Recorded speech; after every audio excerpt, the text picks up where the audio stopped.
سيكون جسرنا ممتد إلى دولة المجر وبداية الاكتشافات المجرية لمصر القديمة عقب صدور كتاب المستشرق المجري سمويل ديتشي بعنوان تاريخ مصر المختصر عام 1803.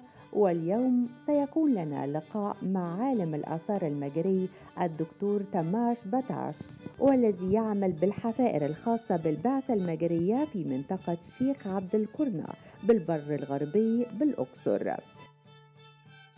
المنطقة هي منطقة سكنية تشكل الطرف الشمالي في البر الغربي نظرا لموقعها المركزي واحتوائها على العديد من الأماكن المهجورة القابلة للسكن التي توفرها المقابر الفرعونية القديمة.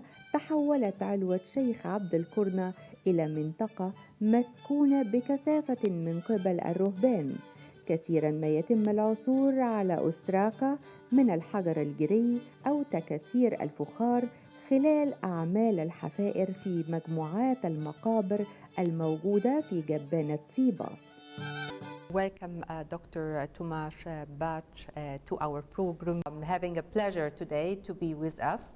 And you are a professor of Egyptology in one of the Hungarian universities, and the name is Loran. It's a very difficult name. Yes. It has an interesting spelling too, so yes.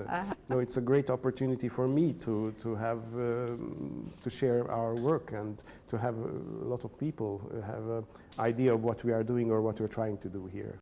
First of all, you have, as an Hungarian professor in Egyptology, a very large and deep relation with Egyptology. And we have a great relation with the Hungarian professors in the field of Egyptology since 1907. We have many Egyptologists who were excavating in Egypt, and you are still doing excavation in Thebes. Yes, yes. Hungarian Egyptology now can look back on more than 100 years of history. We actually had a professor who started teaching Egyptology already in 1907, so it was Eduard Mahler, who is, I have to say that he was a relative of the famous composer Gustav Mahler, who is a very famous classical composer. It is the same family. He originally started out as a mathematician, as you know, and so when he started going into the field of ancient studies, his main field of interest was chronology, because coming from a mathematical background with a little astrology and astronomy, so his main works were on Egyptian chronology. Okay. But he started teaching Egyptology as a language more than 100 years ago, so we are very proud of that tradition, that we have that at our university. Not many, actually, European university can boast with that, I have to say. Dr.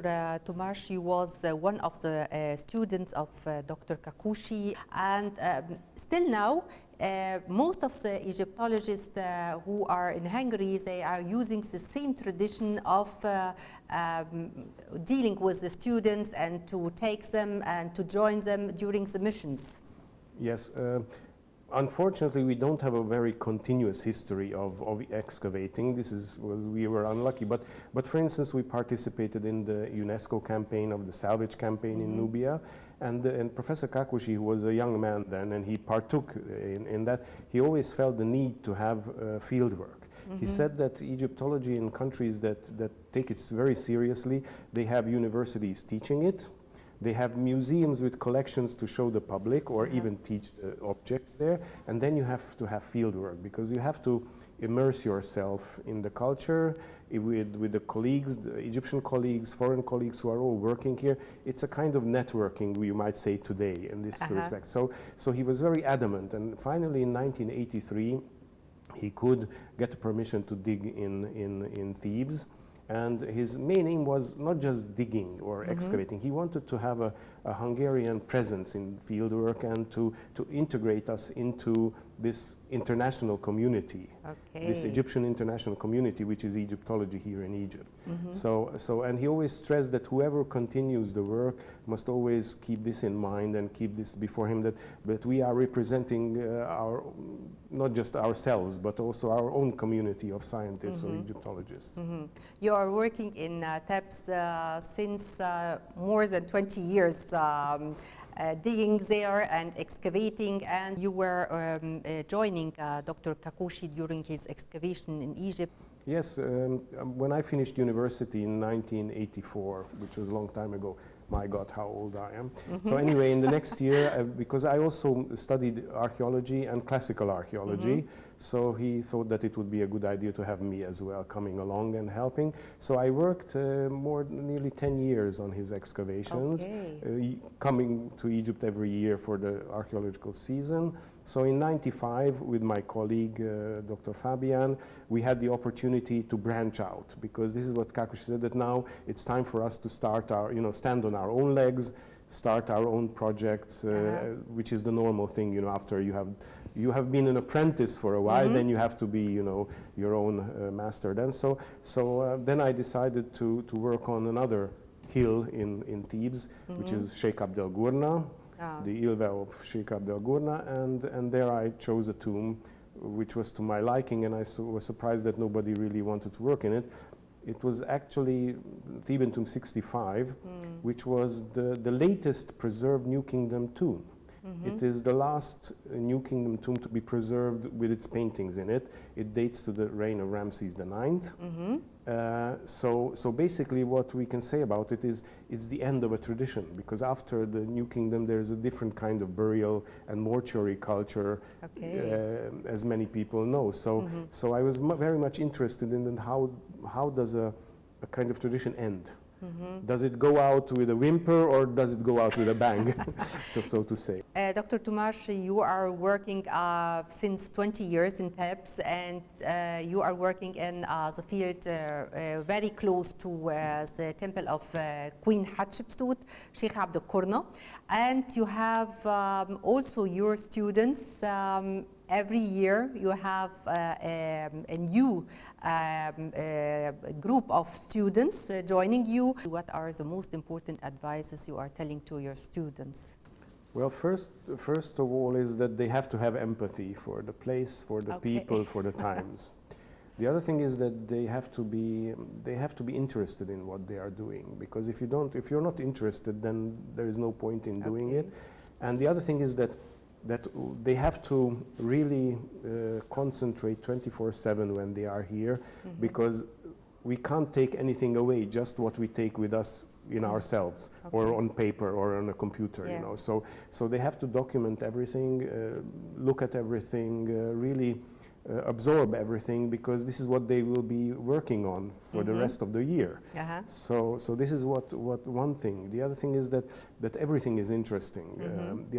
This is a place, Luxor, I mean the biggest monumental area of the world, and the time depth is incredible, from the Old Kingdom to modern times. I have to say, I mean the village was removed just a couple of years ago. So.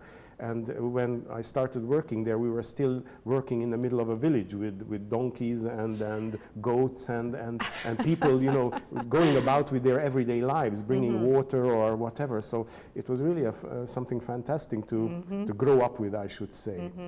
Now it's a little different, so the young people don't experience that much, but I think it's something big. It really touches them when they come for the first time, because one thing is when you sit in a classroom and read about things or see nice slides or a PowerPoint, but the other thing is when you really touch things and you see the context. The context when you see, and it's different from a museum where you have an object, by itself. But here the objects are with other objects, and sometimes beautiful objects are with very ugly objects together, and you see a part of ancient Egyptian culture which you don't experience anywhere else. because in a film or in a museum they are selected for you by a curator or a director. But here in the field you see them together, and then you can judge by yourself what you will take with you. القدماء المصريون هم أول علماء المصريات، بداية من الملك تحتمس الرابع الذي قام بإزالة الرمال من حول جسد أبو الهول تحقيقاً لما رآه يناشده فيه بذلك. وقد ترك تحتمس الرابع لوحة يحكي تفاصيل هذا الحلم. قدم علماء المصريات في القرون الوسطى العديد من الإسهامات في كشف أسرار الحضارة المصرية القديمة. وبداية من القرن الثالث عشر بدأ الباحثين الأوروبيين وكتاب الرحلات تسجيل ملاحظتهم على الآثار المصرية بالرغم من الأخطاء، ولكن لبعضهم إسهامات جليلة نتجت من اتباعهم طرق علمية. We have a great and deep relation between Hungary and Egypt in the field of Egyptology since a long time ago. And you told me that you found already some funds of Egypt in Hungary. Yes, part of Hungary was part of the Roman Empire, so we were part of the same empire. Well, I could say historically, we were then later part of the same Turkish Empire, but that's beside the point. So anyway, during the Roman period, it seems that there was a cult. For instance, there was a cult of Isis. So we have a temple dedicated to Isis in one of our cities, which is very famous. We have some objects which were part of this cult. So we have some very beautiful bronze, for instance, vessels.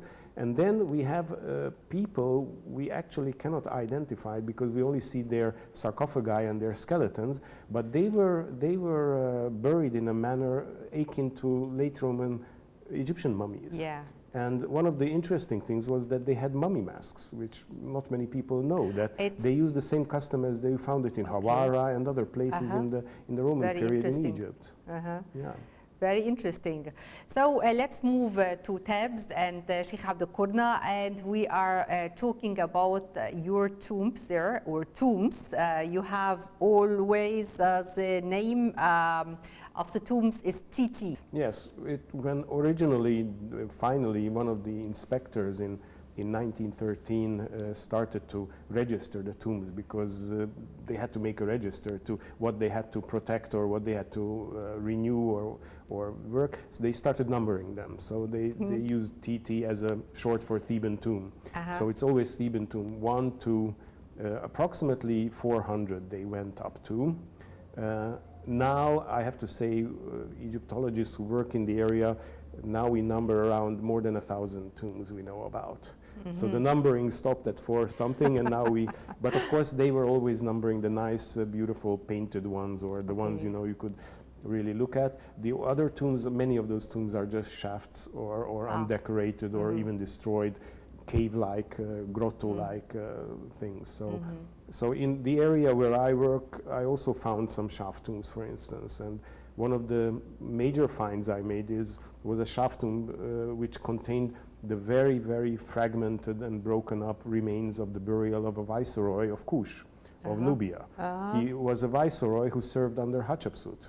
And it was very interesting that when I found this burial place with the small fragments and the name and the broken canopic jars, that's the same year when the French found a statue fragment of the same viceroy in Kerma. Very interesting. So it's such a coincidence, and now we have somebody who we didn't know about just came out to the historical limelight, So now we have one more viceroy there. So it's interesting because this shaft was right beside the high priest of Amun, Hapuseneb's tomb, which we also worked in, who was the high priest under Hatshepsut. A very, very much destroyed tomb, I have to say, but it's due to the technique, not to people. It probably earthquakes, because you probably know the famous Senenmut, who was the favorite. Yeah. He also has a tomb very near the chapel, and it's also the same way, destroyed in the same way. And when we looked at it, and also when the Americans who were working in Senenmut looked at it, that what happened was that the technique that how they built up the walls was fragile. So if there was any earth movement, they immediately, the decoration fell off like a curtain, you know, when you let it go. You told me you are working inside the tomb with this paintings, and you are restoring some part of the tomb.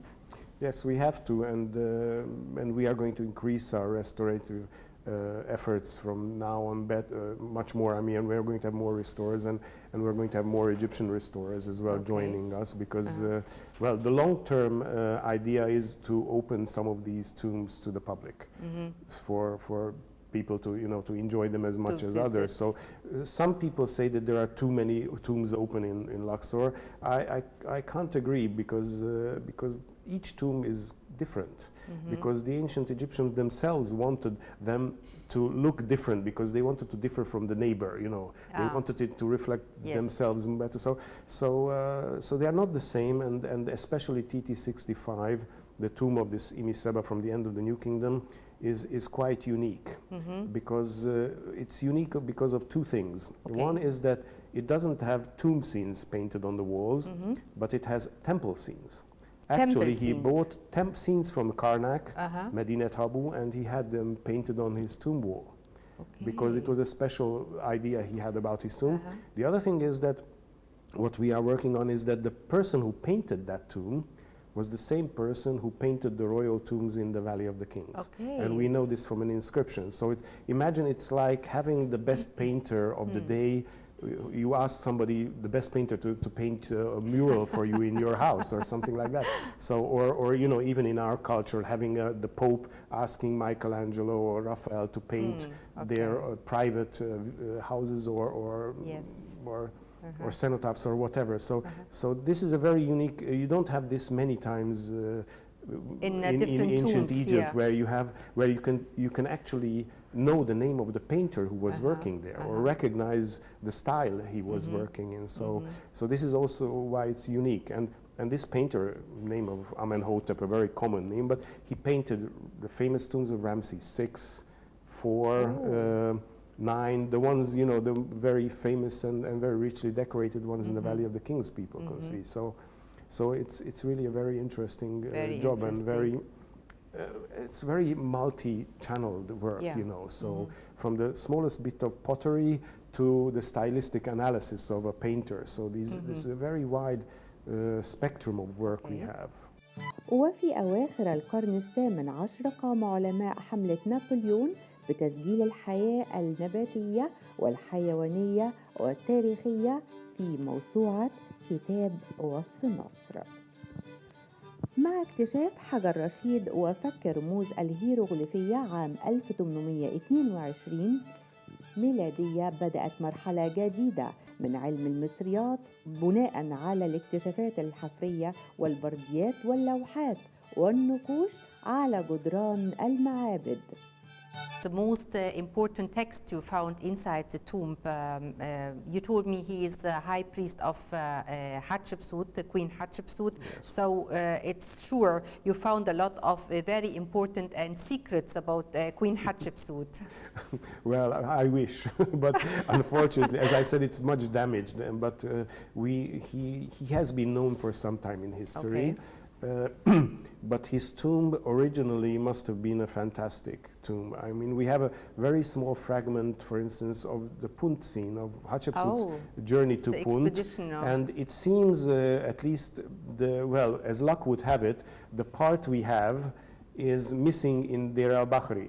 Because it was damaged there. Yeah. So the Polish colleague is showing me fragments. So actually, they might have been the same. So the same artist could have been doing the two, but we still have to work on that. But actually, this high priest of Hapu-Seneb, who was the high priest under Hatshepsut, he was also, as I already said, the overseer of all the priests, meaning that he had the managerial rights of all the temple lands, which you can imagine was one of, beside the royal lands, it was the richest economic unit in So in he had a lot of power. He had a fantastic power.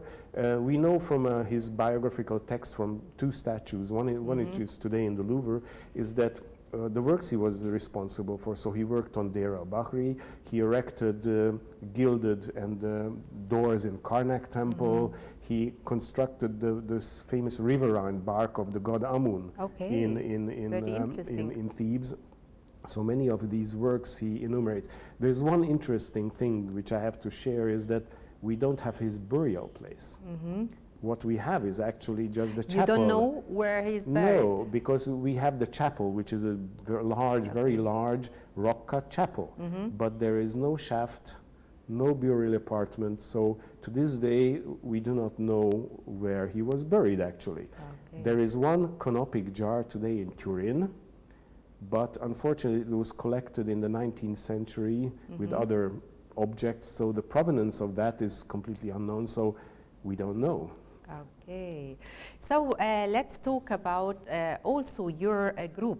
During your work, you have a number of students and you have a lot of workers are working with you during your mission, and also inspectors are working with you and joining your mission. So this is one of the also the best parts of our work. The system is, of course, in Egypt is that every mission gets an inspector.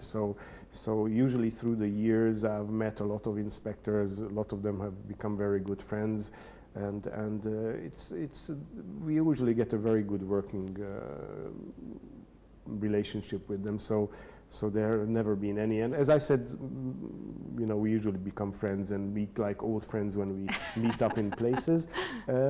And they really are a big help in the field, because many things, we cannot organize or cannot achieve. So they are a big help as usual.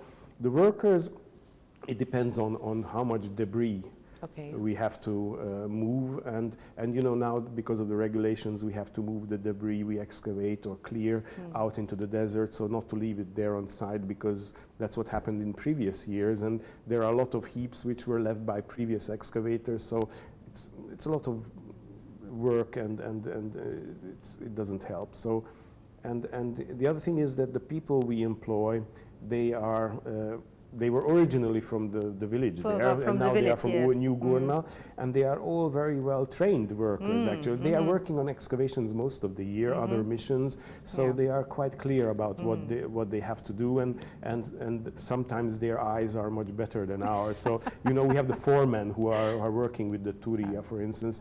Their eyes are fantastic. They can spot the smallest faience bead in the dirt. So so their work is extremely reliable. So we can really work together, and then of course we have the restorers who are now getting more and more involved in the work of foreign missions, and then we have our own students, or of course we have our specialists. So we have restorers coming. Sometimes we have photographers, and we have architects who come do the survey work, because since we are not working in one tomb but in an area, we need of course the surveying and checking all the things, doing models we are trying to do, or now today everybody's trying to model the terrain, 3D models and all that. So we are trying to work with that too. You are starting your field work at 7 a.m. Yes, in the morning, of course, because even now, if I remember back, after November 1st, usually the weather became cooler in Egypt. In the past couple of years, my experience is that it's still not that cold in November. It's warm. It's getting cooler only by the end of November, right? So anyway, yes, we have to start in early because of the heat, and also our workers. They at 1 or at 2, depending on when we finish. After working with us, they go home. Some of them don't even take lunch, but then they go and work in other places, like they go and work in their fields. So it's completely, although I have to say we work 6 days a week, so only Friday is the off day for us. What is the most common words you are using when you are working on your field in Arabic? In Arabic? To the workers and to the people there. Oh, I use a lot, like, inshallah is of course inshallah. One of that, and things like that, and malesh sometimes. Malesh. So there are lots. And giving instructions. And yalla bina and yalla things bina. like that, of course. Yalla ya gama and etc. What is the most popular food you are eating during your field works there? On the site, we sometimes, well, it's very interesting. It's, I'm not... عيش شمسي. عيش شمسي, but no, I mean to have tameya. Tameya. You can only eat tameya in Luxor in the morning. Not in the afternoon. Not in the afternoon. You Okay. don't get tameya or full in the Okay. afternoon and the evening. And I was surprised going from Cairo, where you can get this any time of the day. Yeah. And they told me, the local Egyptians told me that no, in Luxor or that area, tameya and full, it's a breakfast. Mm-hmm. So they usually have it for breakfast or around 11 or something. And after that, the people who sell them, they close down. Okay. So, Very so that was important. very interesting. So sometimes I have to ask for tameya in the early morning to have a lunch, you know. Exactly. Hope to see you again and again in Egypt, and to have more excavations and burial funds like mummies. I hope to see a lot of mummies in your site. Thank you very much, and thank you for having me. Thank you so much.